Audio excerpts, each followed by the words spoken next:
Aggression is part of human history. It has always been part of human history, and it is part of everyday life.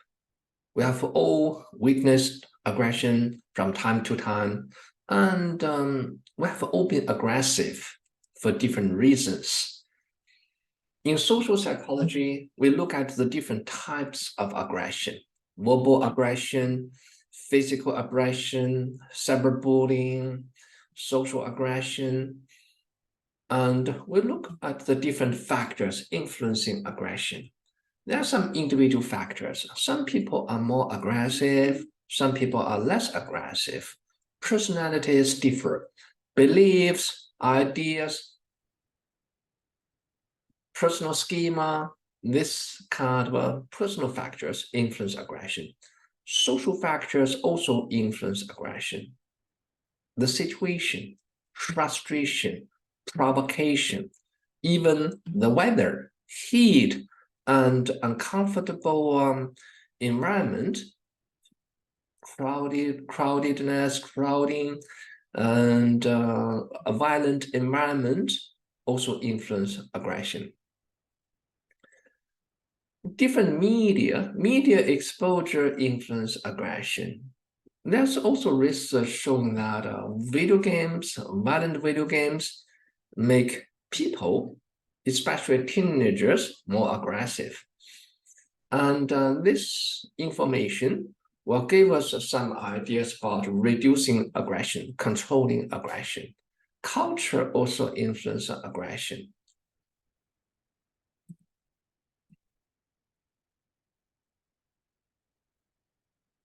The definition of aggression. Aggression is physical or verbal behavior intended to harm another person who is not willing to be harmed. And intention is really important. The effect of aggression is harmful: physical harm, verbal harm, psychological harm. And being harmful is not enough to categorize a behavior as aggressive. Accidental harm, accidents, unintentional harm may not be considered as aggressive. There must be an intention to harm, and the recipient of the harm must be unwilling to take the harm. There are two types of aggression. One type of aggression is called emotional aggression or hostile aggression. Sometimes this kind of aggression is also called impulsive aggression. It's an act in passion. The person is angry. The aggressor suffers from negative emotions, and the emotion drives the person to harm another person. The aggressor, may not gain anything. In fact, the person may kind of be losing something for being aggressive, but the aggressor is out of control, so he cannot control his emotions. He acts out. That's emotional aggression, hostile aggression, or impulsive aggression. It's not pre-calculated. Another type of aggression is called instrumental aggression. Instrumental means functional. You get something, you become aggressive in order to gain some benefits. And for example, robbery. A robber attack another person in order to gain to get valuable items. Frauds and cheating. How about fraud and cheating? Are they aggressive?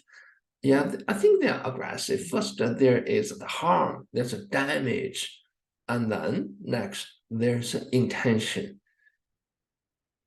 The person who kind of cheat another person is intended to harm another person in order to get something.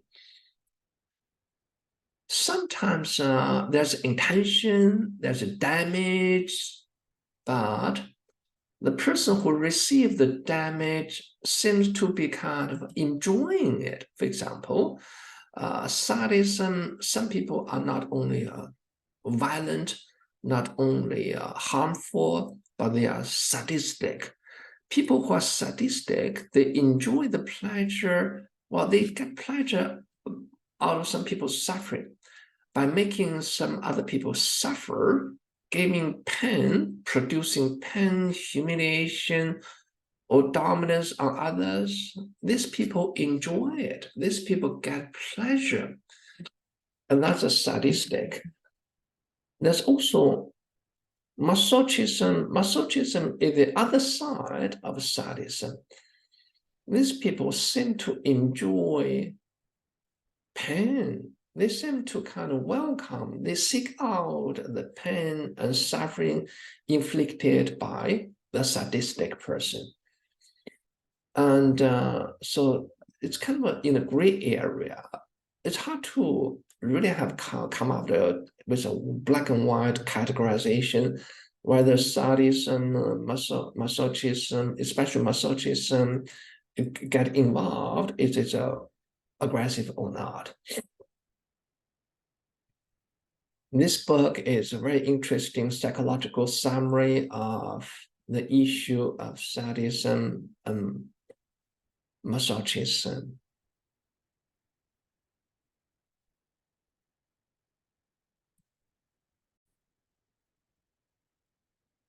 Here's a summary of the different types of aggression.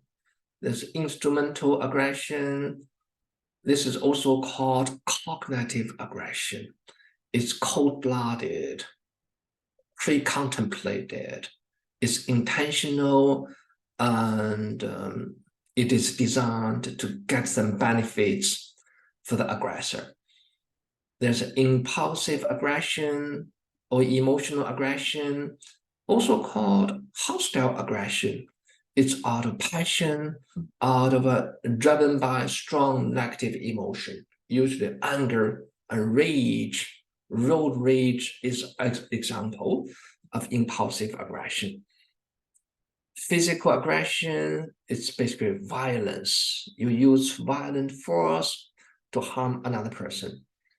Social aggression is more complex. It's damaging social relations, gossiping, damaging another person's reputation, or stonewalling, not talking to the person, or excluding the person from the social group activities, isolating another person. Those behavior are categorized as social aggression.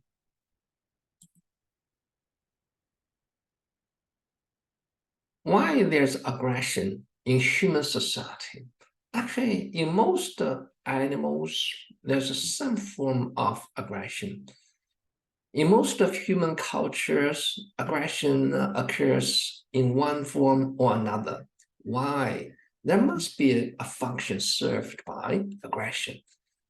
Indeed, behaviorism believe there's a function of aggression. It's useful for human survival and reproduction. Evolutionary theory also believe in this idea. And throughout human history, many leaders of human societies, many leading thinkers in human societies have pointed out that aggression is necessary for the individual and even necessary for the group.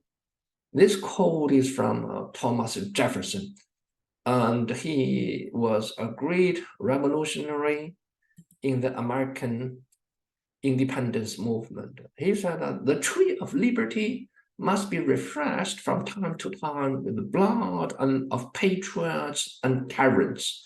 So there's a struggle between patriots and the tyrants, and they fight each other.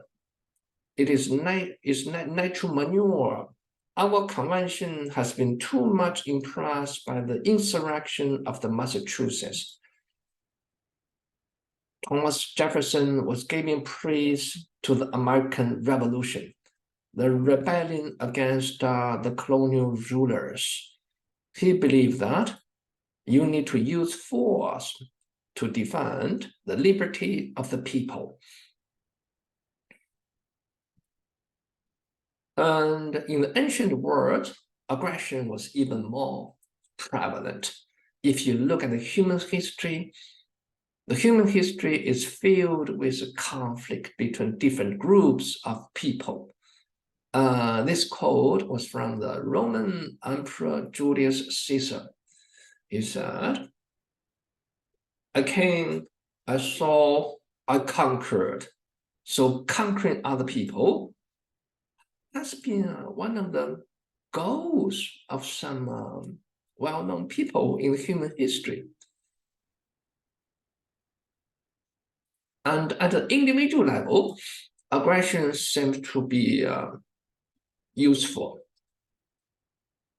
When there's a conflict or competition of interest, there could be aggression. This could produce instrumental aggression. And negative emotions could produce impulsive aggression. And this quote is really kind of revealing, very revealing about aggression. If you expect the world to be fair with you because you are fair, you're fooling yourself. That's like expecting the lion not to eat you because you didn't eat him. Wow, that's really smart. The lion predates its predator. It preys on small animals like goats, sheep, because it's instrumental. The lion need to eat them, and that is instrumental aggression. And when human beings, individuals have conflict of interest, sometimes they use cooperation, like they try to solve the problems in an amicable way, but then there's aggression.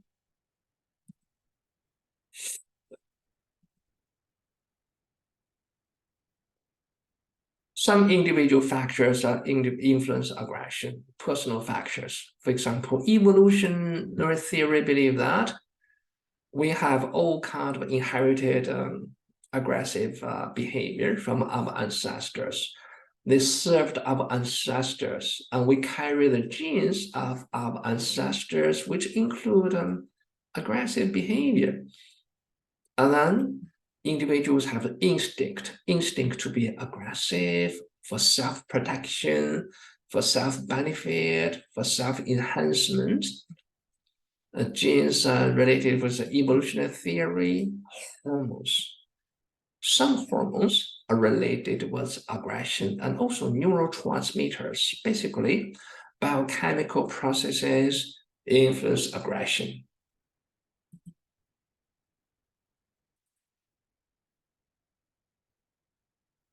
In psychology, there are two major theories about the instinct of aggression.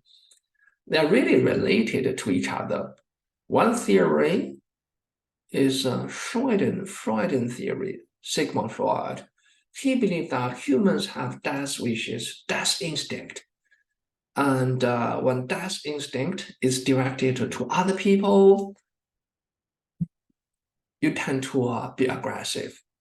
When the death instinct is directed to myself, internally, I might be depressed, I might be engaged in self-harm, self-hurt, and even suicide.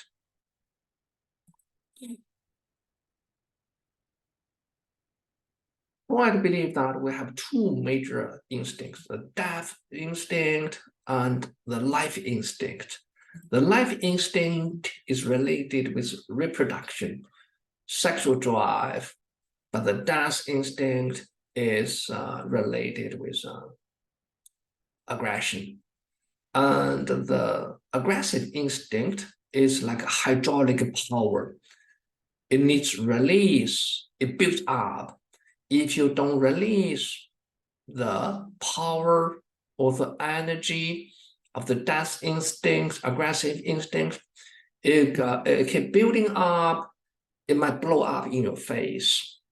So you need to channel the energy in a proper way, release the energy, cleanse the energy. This process is called catharsis. Catharsis means blow off some steam. Blow off some steam. Don't let the steam build up in the chamber prevented from getting too high. And this means that according to the catharsis theory, in order to blow off some steam, in order to release some of the pressure, the energy from aggressive instinct, engaging in small aggressive behavior, engaging in some benign aggressive behavior would be helpful. And many people believe in this theory. For example, at some call centers, it's tough to work at a call center, customer service center. You receive angry phone calls from customers. The customer sometimes yell at you. This customer sometimes verbally abuse the service representative. As a service representative, you feel angry, but you have to bottle it up. You can't argue back. It's not advisable to argue, to be aggressive to the customer. It's not good customer service. But then your anger builds up.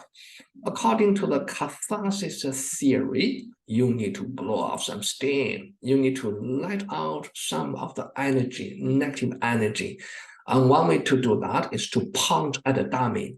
So maybe throw some pillows around, maybe punch on the pillow. This kind of relatively harmless aggressive behavior will allow you to blow off some steam and reduce the build-up of the energy from aggressive intentions.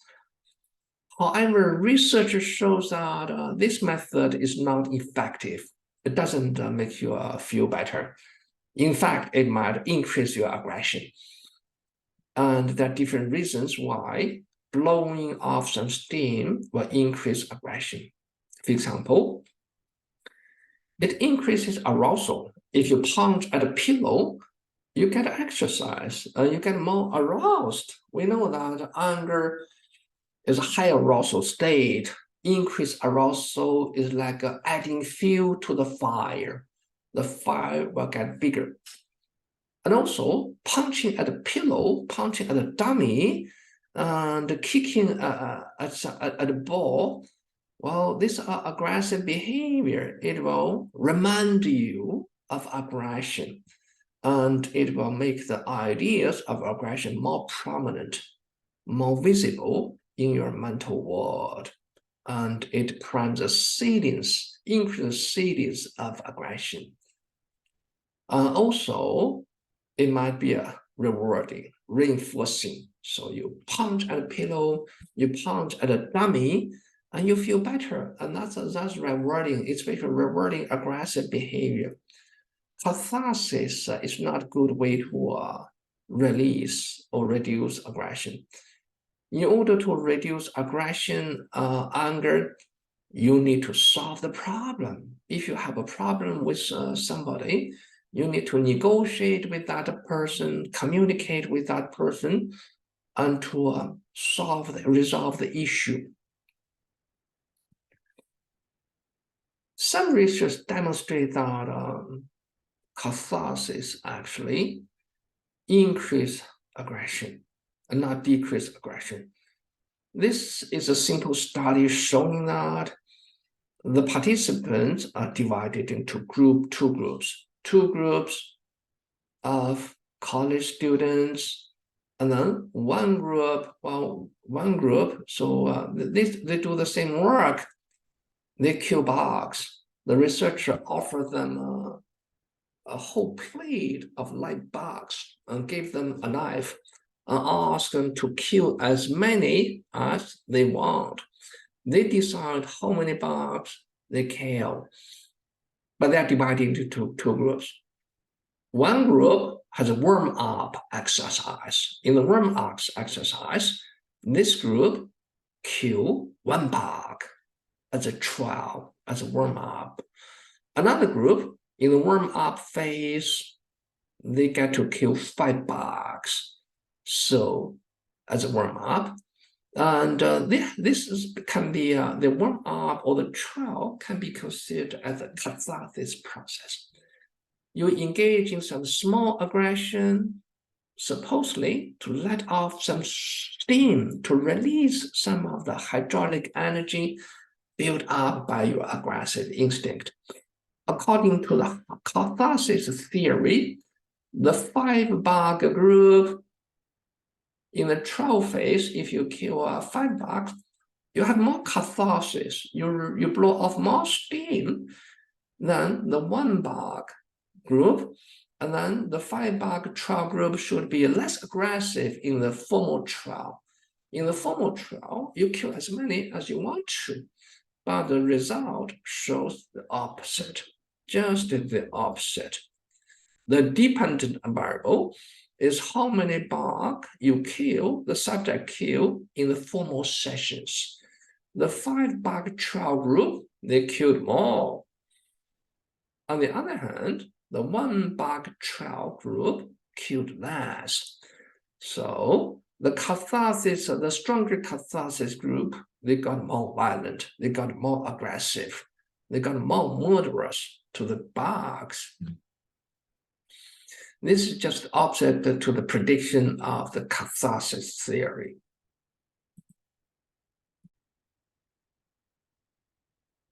Konrad Lorenz also has a theory about aggression as instinct. His theory is based on evolutionary thinking. We have innate drive to aggression because aggression is useful. It's useful for survival and reproduction.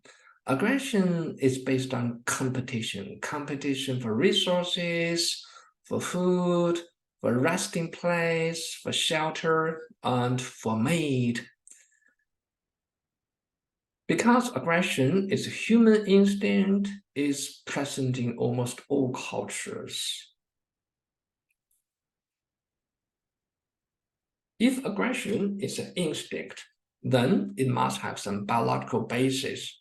There must be a biological foundation that support this kind of behavior. Aggression has a genetic basis. Behavior genetics, they study the proportion of genes contribution and environmental contribution to a particular behavior.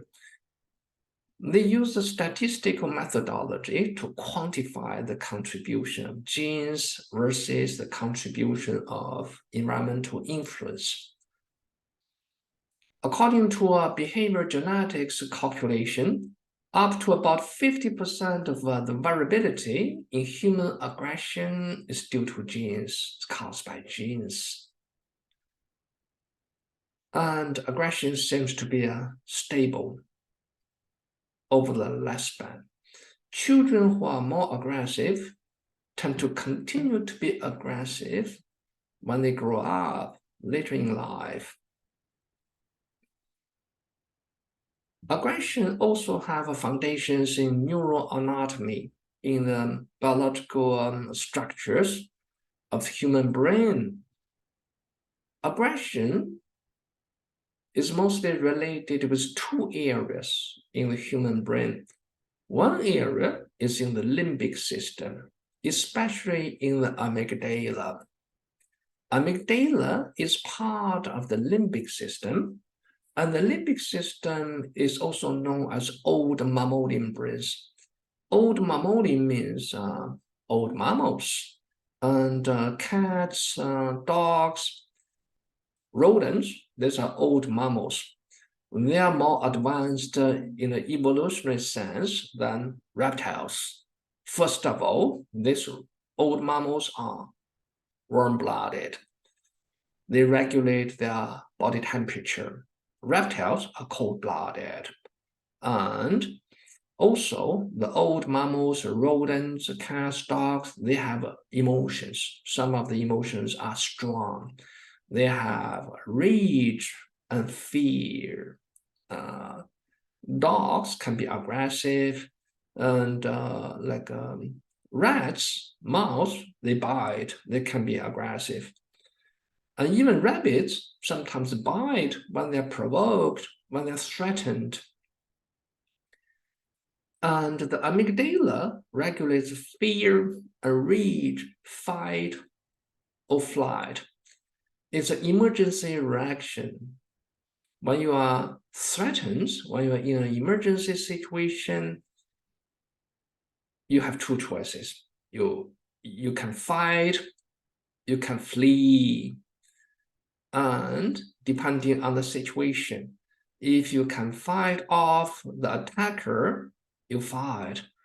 And if the attacker is too strong, too powerful, too aggressive, you run away.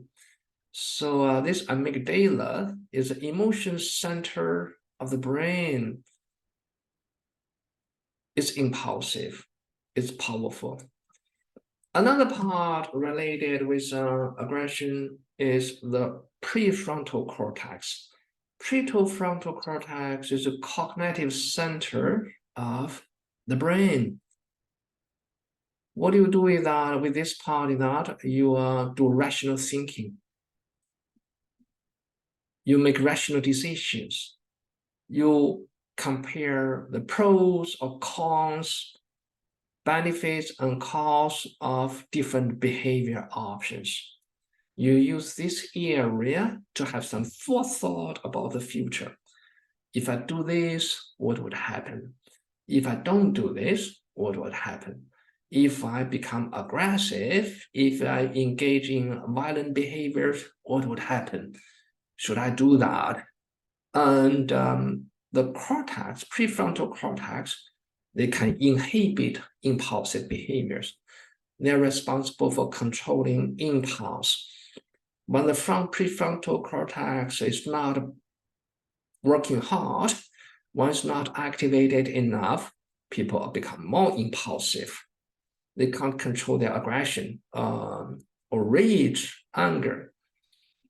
On the other hand, when the amygdala is strongly activated, it's more difficult for the prefrontal cortex to control aggression.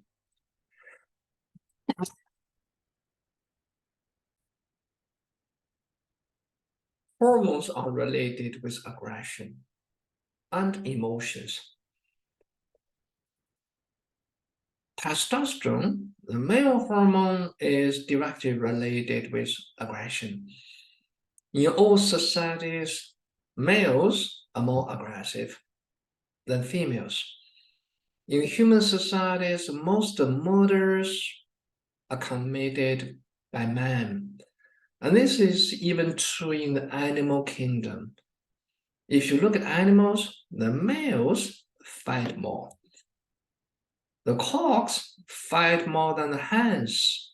And in deers, the male deer, the buck, fights more than the female deer, the doe. It's driven by hormones. In human beings, we also find that people with higher levels of hormones tend to have higher levels of aggressiveness. In the human society, in human subjects, we do a correlation research. There's high correlation, high positive correlation between aggressive levels and the hormone level of testosterone. However, the influence of hormones on aggression is bidirectional. It's reciprocal. Increase in testosterone increase aggression. But engaging in aggressive behavior also increase testosterone levels. After engaging in aggressive behavior or even competitive behavior, like playing a chess game or playing ice hockey, the winner have higher levels of testosterone than before the activity. The influence is bidirectional.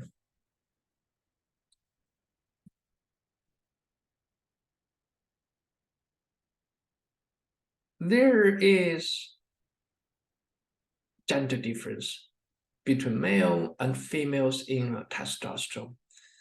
And the reasons for the difference is complex. It's not only biological. Indeed, Males have more testosterone,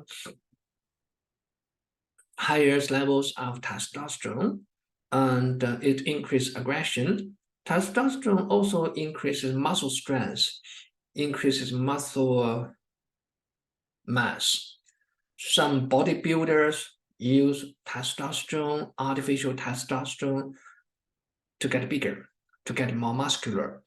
Some sports athletes, they use testosterone as a performance enhanced drug. It increases endurance. It increases strength.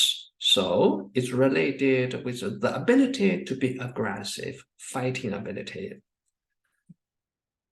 But there's also in cultural differences, different socialization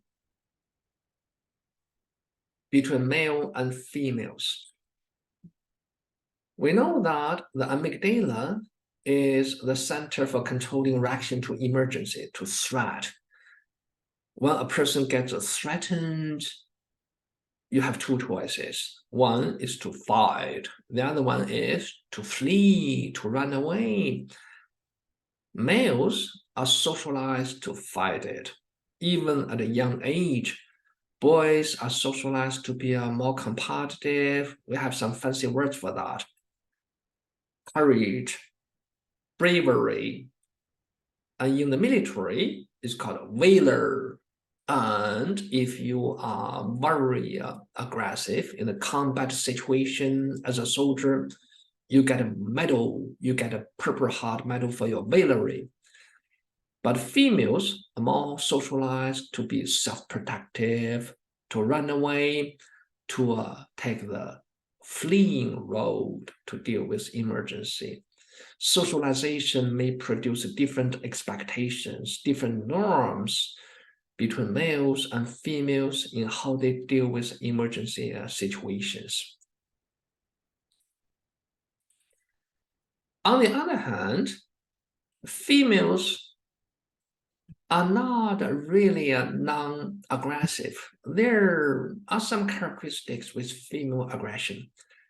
Males have higher rates of physical aggression, violent. Most of the violent crimes are committed by men, but females also have their own aggression, higher rates for relational aggression. Relational aggression will include gossiping, banishing somebody from social interactions, excluding somebody from social interactions, refuse to talk to somebody, harming somebody's social relations. This kind of aggression is more prevalent in females. And aggression is related with modeling, with the social learning processes. As a parent, if you punish your child for being aggressive, with aggressive behavior, that's modeling aggression. That's what produces a modeling effect.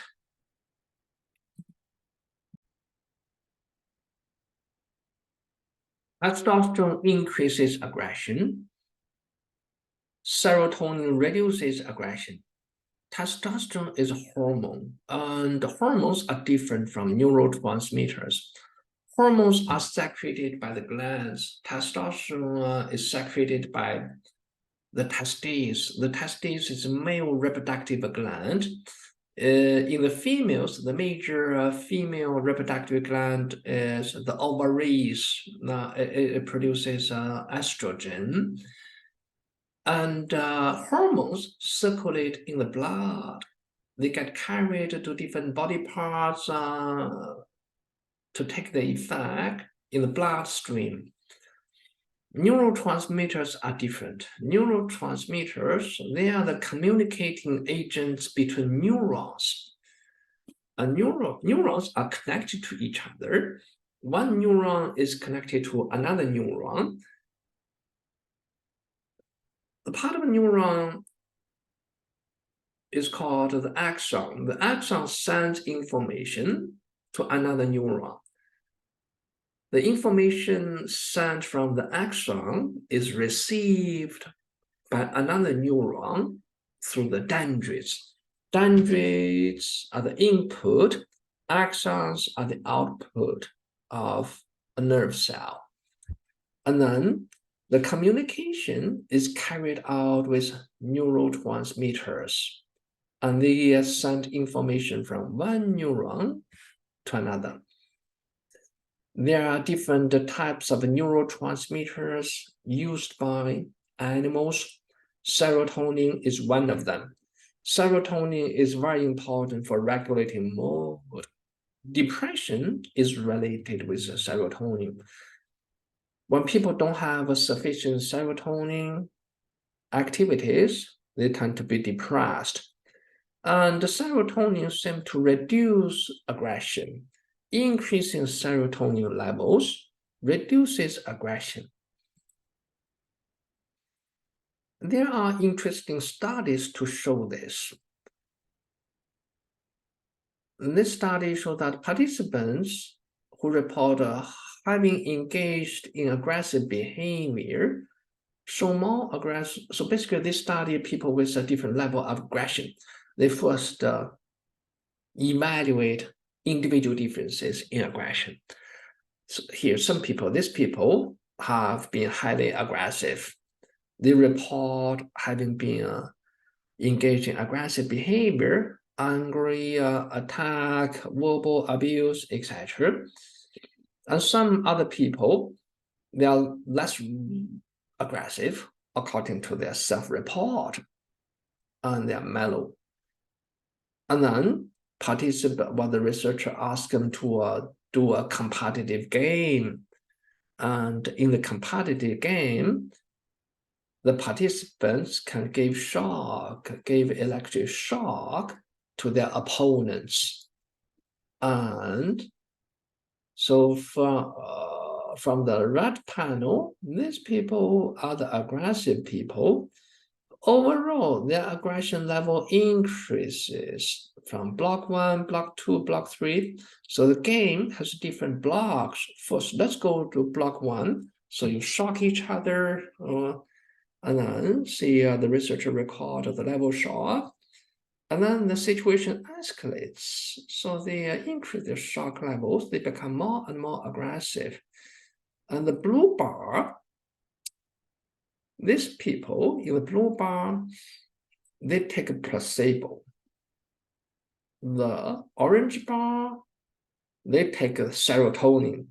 These people take a serotonin pills, and the serotonin seems to reduce aggression. First of all, the blue bars overall are taller than the orange bars, means that the people who take a placebo are more progressively more aggressive from block 1 to block 4 than the people who take the serotonin enhanced drugs. And then the serotonin enhanced drug takers, they also increase the aggression level, but to a much lower degree, not as much as the placebo group. This means that serotonin reduces aggression. On the other hand, on the left panel, you have the non-aggressive people, the mellow people, the peaceful people.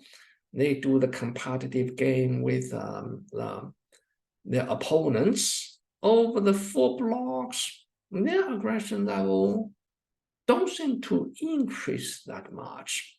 There's a little bit increase in block 4, and then the drugs don't make a difference. There's a difference here. This might be due to a random error, measurement error, rather than real difference.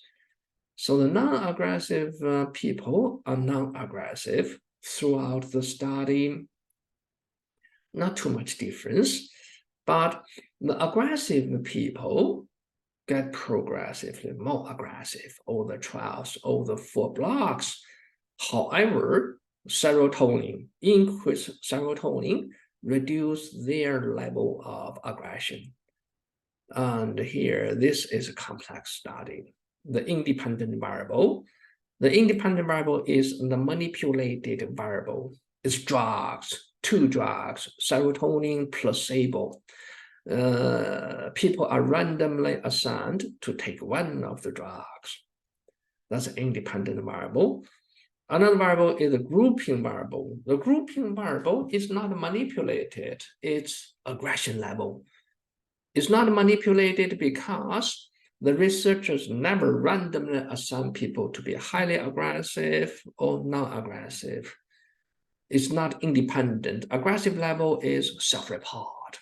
The researcher asks the subject to report the level of aggressiveness, and then use the differences between aggression to group the subjects into this group and that group. The dependent variable is level of aggression, is the number of shocks administered across the different trials.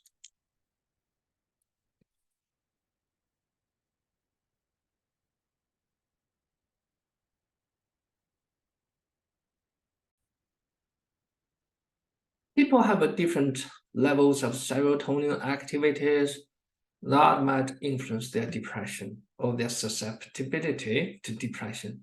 It would also influence their susceptibility to aggression. Psychologists studied genes. There's one type of gene called monoamine oxidase gene. Monoamine, that would include serotonin. It's a group, it's a family of neurotransmitters that include serotonin. And it produces enzymes that influence the production of serotonin. Researchers investigated people's genes related with the serotonin production. Some people have a low serotonin production because they have lower activity of this particular gene.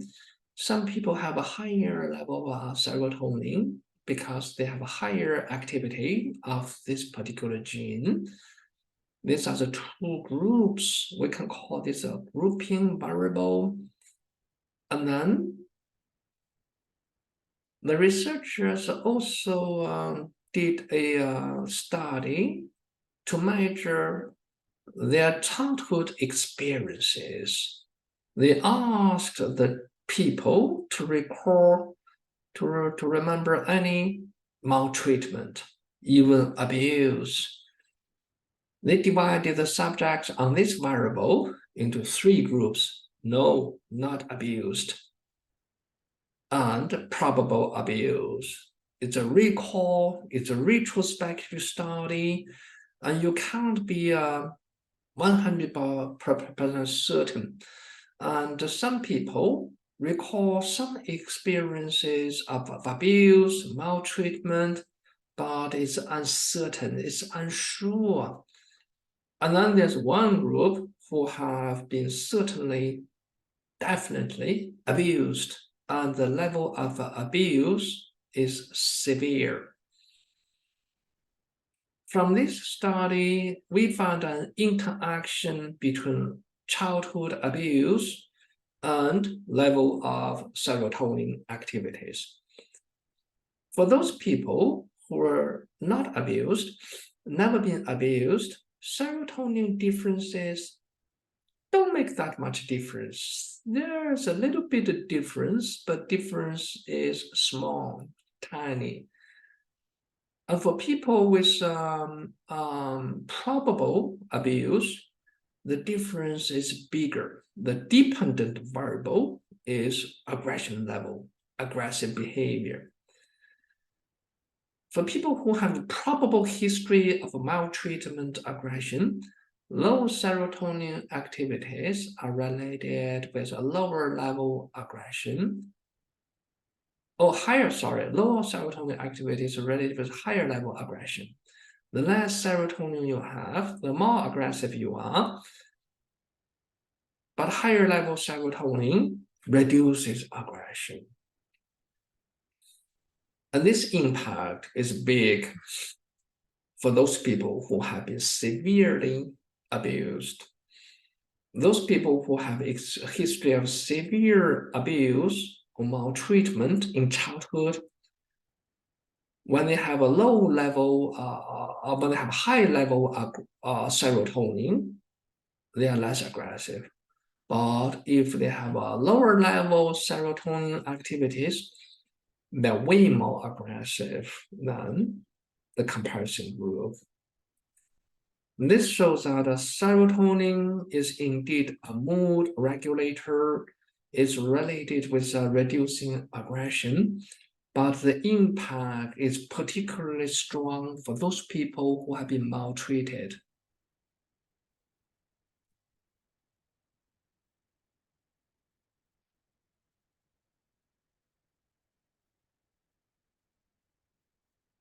Besides biological factors, there are also some social psychological factors that influence aggression. These are the mental processes that influence aggression. Frustration increases aggression. And people's understanding of the situation increases aggression. And excitation, arousal. This is a biological arousal. Higher arousal increases aggression. That's an excitation transfer theory. Social learning theory talks about modeling and imitation. And psychology, social psychology has developed a general aggression model to summarize all the impacts of the different factors influencing aggression.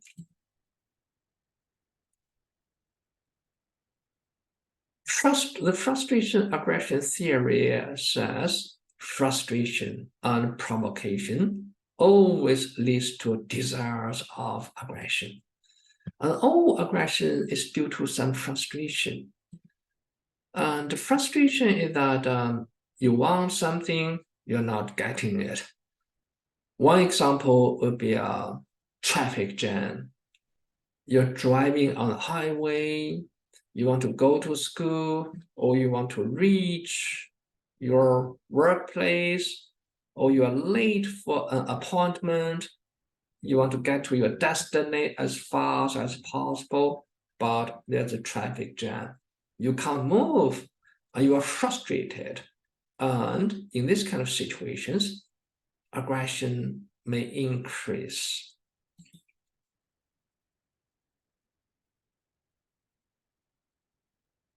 Aggression can be displaced. Sometimes for example, in the traffic jam, you're frustrated, you can't get to your destiny, but you can't do anything. What do?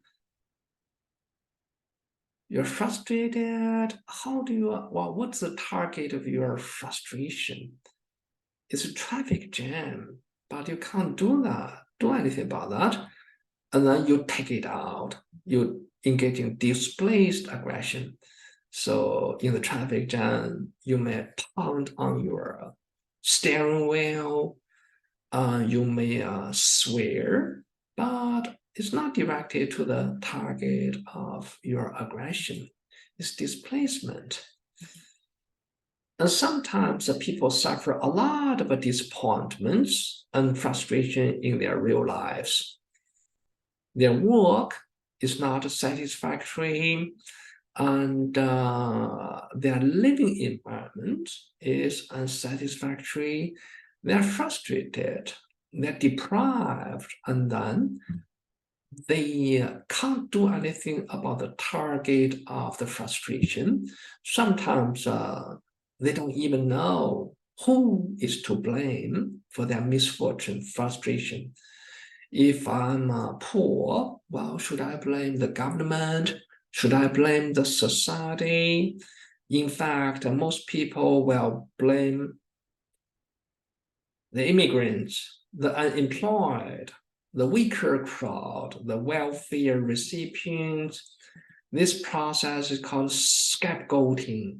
We displace our aggression to some target that is not relevant to our frustration.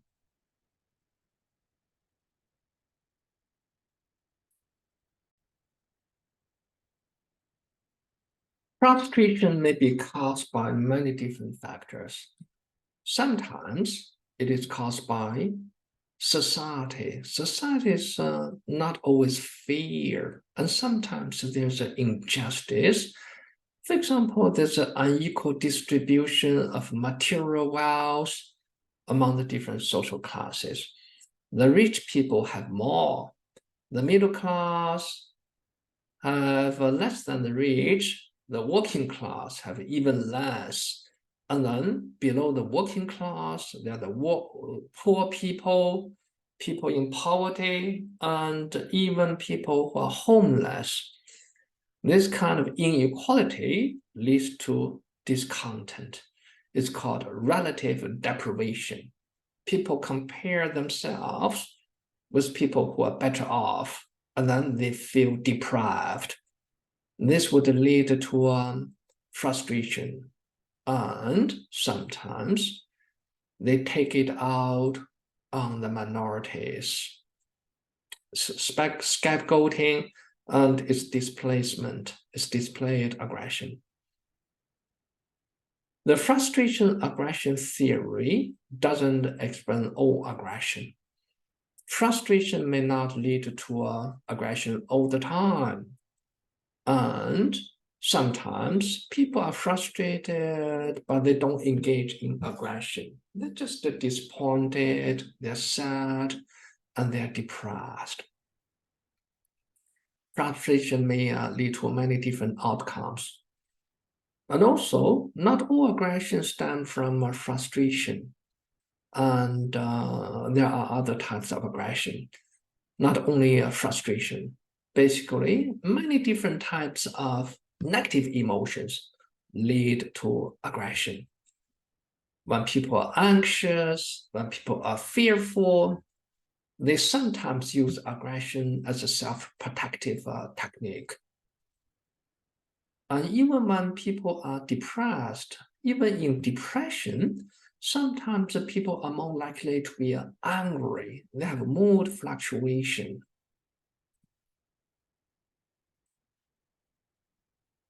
Negative emotions can be caused by the environment, environmental factors, uncomfortable environment, hot temperature tend to make people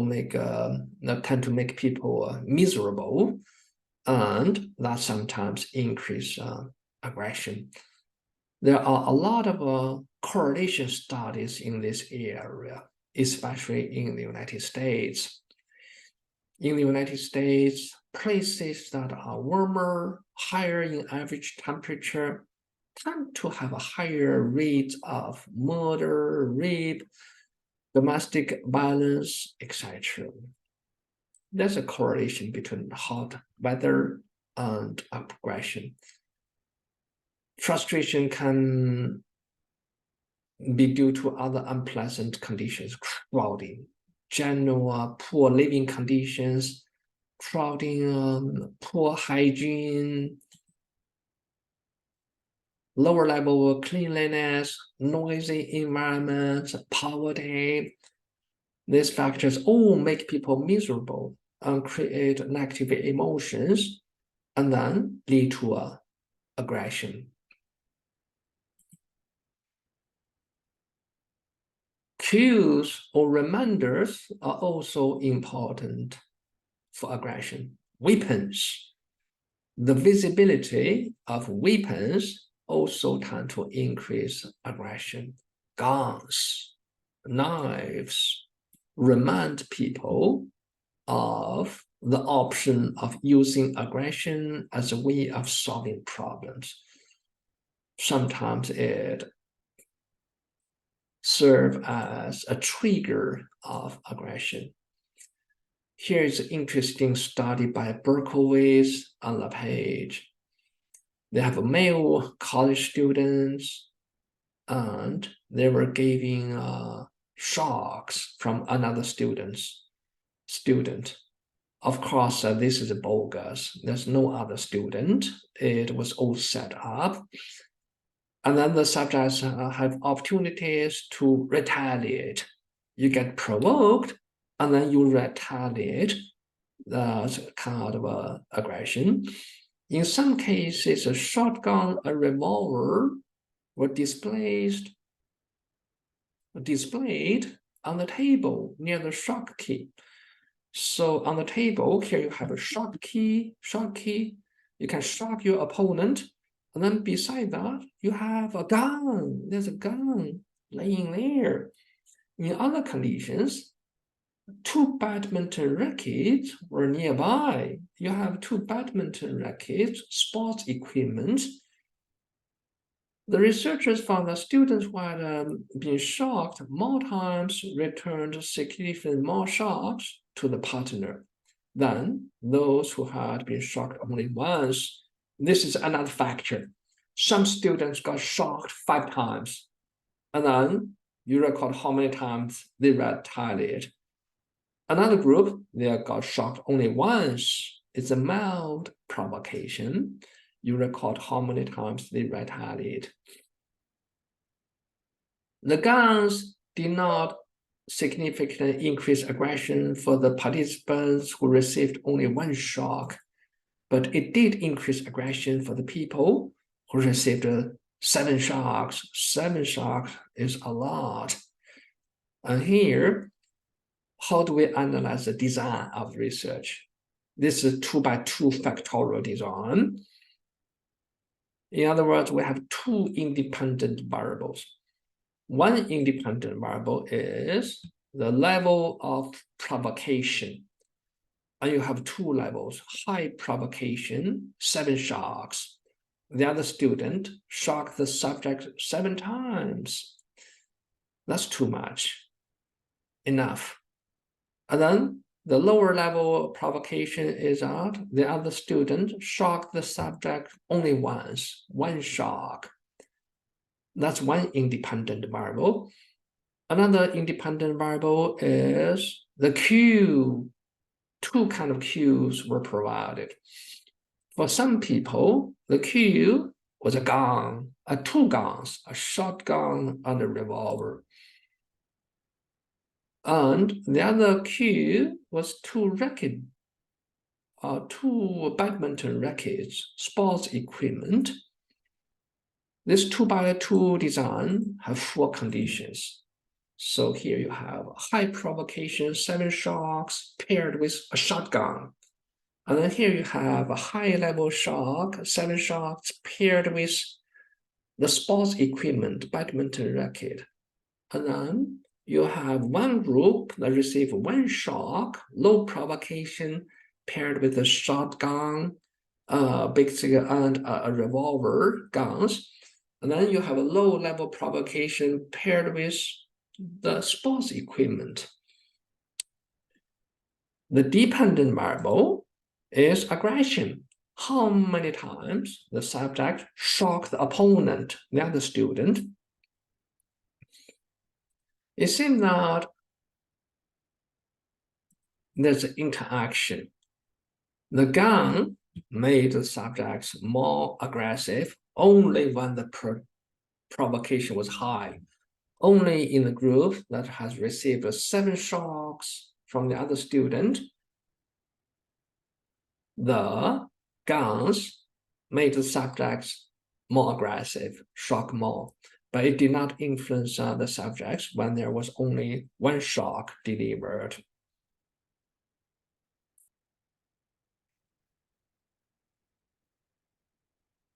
Another theory about aggression is excitation transfer theory. This is also called the arousal transfer theory.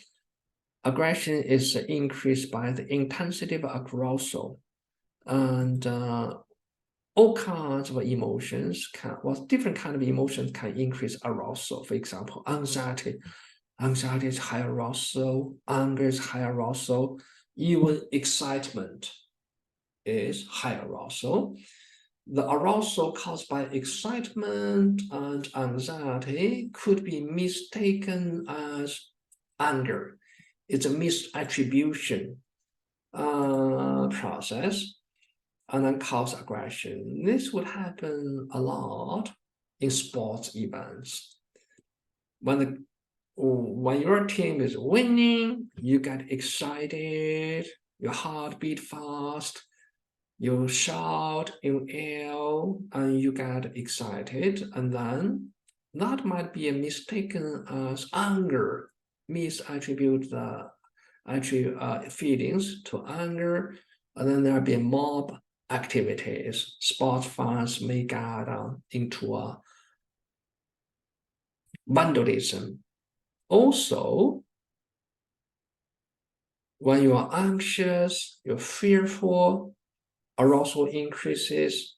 That arousal might be misattributed as a feeling of anger.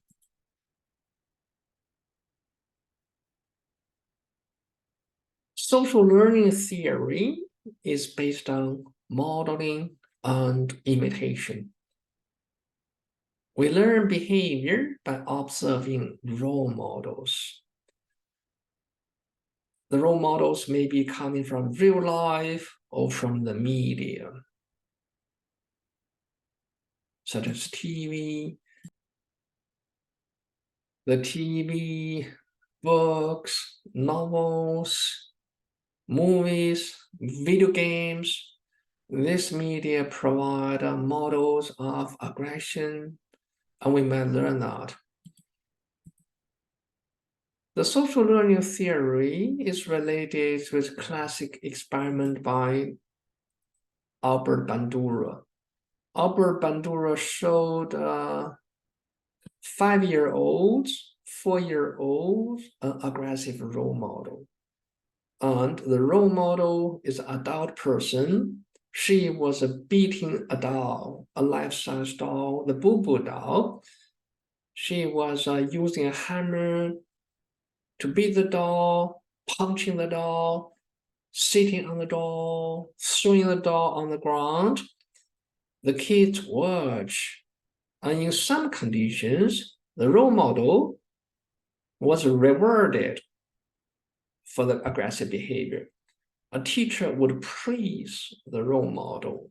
Hi, Jane, you did really well. I like that. But in other conditions, the role model was criticized, punished for the aggressive behavior. A teacher would reprimand the role model for being aggressive.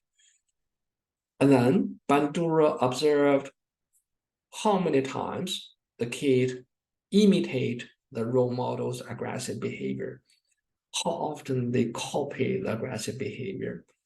He found that the kids who saw the role model being rewarded for aggression, they copied the aggressive behavior more frequently than the kids who watched the role model being reprimanded for the aggressive behavior. This is called social learning. We observe other people and find out the patterns of reinforcement and punishment. We watch other people and see them being rewarded for good behavior and then punished for bad behavior. And we learn that.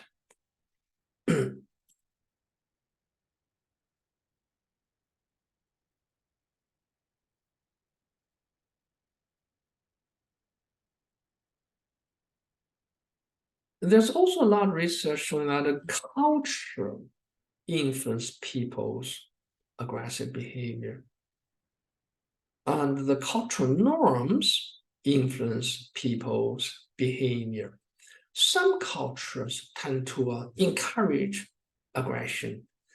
And one lab study shows in the southern states of the United States, this culture of honor. The culture of honor is particularly strong among males in the southern United States. And the males tend to react more aggressively to provocation. And if you're provoked, you need to fight back. Otherwise, your reputation, your maleness is damaged. You want to be macho. Basically, this is very macho culture. You want to protect your reputation and your self-esteem as a man. But this kind of a culture of honor is weaker in the northern part of the United States, stronger in the South and West, weaker in the Northeast. New England is weaker. And psychologists did a study. So the psychologists had northern students and southern students. These are all male students, different culture, and then they measured their aggressive behavior, measured their aggression, and also measured their testosterone. And then all students got provoked. They set up a situation to kind of make the student subjects upset, make them feel offended, insulted, and frustrated, provoked. Of provocation, the southern students reacted more aggressively, more forcefully than the northern students. And also, they got hold of the subjects and measured their testosterone levels. After getting provoked, the southern guys got higher levels of testosterone than the northern guys. That's an influence of culture. So in this study, basically you can treat this as a two one-way studies. In this one-way study, the independent, it's not really independent variable, it's grouping variable. The grouping variable is location, northern students versus southern students, or group, social group. These two groups got provoked. The dependent variable is aggressive behavior. In the second little experiment, you still have the grouping variable, southern students, northern students, but the dependent variable is testosterone level.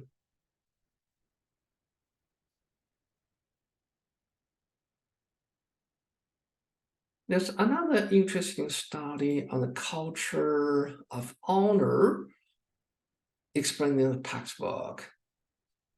And this research, this was done by Horner, Cohen, and Nesbitt. Nesbitt is a very well-known social psychologist. And they sent letters to United States to apply for a job. For Harvard employers, the applicant reported he had impulsively killed a man. The man he killed had been having an affair with his fiancée and taunted him about it with crossbar. So he was offended. According to the culture of honor, you need to fight back. Hey, you're a macho guy. You need to fight it back. You need to retaliate. You don't let him go. You don't back down. You don't run away. You kill him. That's okay. It's understandable. To the other half, the applicant reported that he had stolen his auto thief, stole a car, and because he needed money to pay debts. Employers from the South and West, these places have a strong culture of honor. The employers from these places are more understanding about the impulsive killing, the honor killing. You kill the other guy to defend your honor. But they are less understanding about the auto thief. There's no difference between the north, west, northeast, and southwest employers in the understanding of the auto thief. The independent variable is a type of crime. Two types of crimes we used: auto thief versus honor killing or impulsive killing, somebody who have insulted you. The grouping variable, the two groups of employers, those from the north and east, New England, and those from the South and West places like Mississippi, Arizona, Alabama. And then the dependent variable is the employer's reaction to the crime. Are you more understanding, more positive to the crime, or are you more negative to the crime?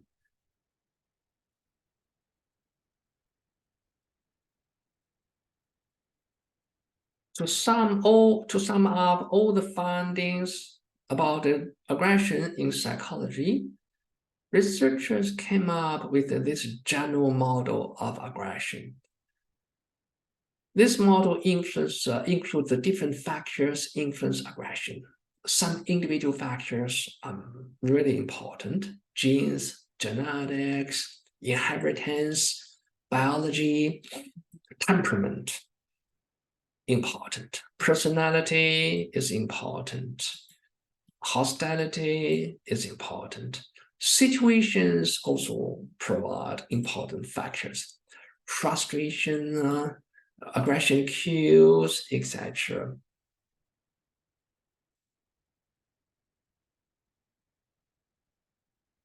Individual differences are pretty strong in terms of aggression. Some people are just more aggressive. These are the details, explanations of the previous page. There has been a lot of research on media influence on aggression. Influence from the TV, from social media, and especially from video games. There's a lot of aggression in those media. There are reasons to think that media exposure increases aggression. One theory is a social learning theory. We may treat the aggressive figures in the media as role models and copy that behavior. We become copycats. And the role models, the violence in the media may serve as a prime. They activate aggressive thoughts and emotions. And they also make us excited, increase arousal. And then they desensitize, they reduce our reactions to aggression. If I watch too much violent videos, TVs, I get used to it. It doesn't bother me much.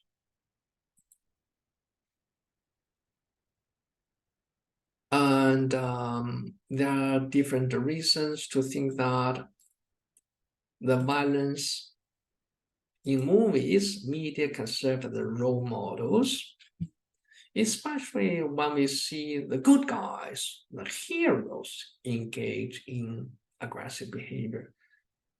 Like Indiana Jones,